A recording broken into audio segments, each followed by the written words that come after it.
হজরত সুলাইমান আলাইহিসসালামের ন্যায় বিচার। হজরত সুলাইমান আলাইহিসসালামের আমলে একদিন দুই মহিলা তার দরবারে বিচার প্রার্থী হয়ে এলো। এদের একজনের কোলে একটি শিশু ছিল, কিন্তু উভয় মহিলাই শিশুটি নিজের বলে দাবি জানাচ্ছিল। হজরত সুলাইমান আলাইহিসসালাম প্রথমে উভয়ের যুক্তি প্রমাণ আলাদা আলাদাভাবে শুনলেন।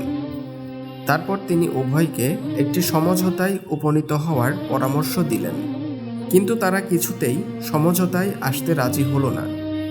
অগত্যা হজরত সুলাইমান আলাইহিসসালাম এই মর্মে রায় দিলেন যে, তোমরা যখন কোনো মতেই আপোষ রফা করতে রাজি নও, তখন এই শিশুকে আমি দ্বিখণ্ডিত করে উভয়কে সমানভাবে ভাগ করে দেব।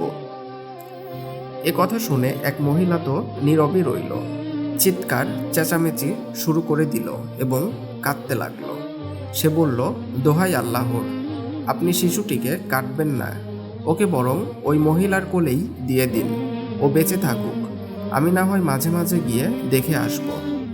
এ কথা শুনে হজরত সুলাইমান আলাইহিসসালাম এর আর বুঝতে বাকি রইল না যে শিশুটির আসল মা কে। তাই তিনি শিশুকে তার আসল মায়ের হাতে তুলে দিলেন। হাদিসটি বুখারী শরীফে বর্ণিত।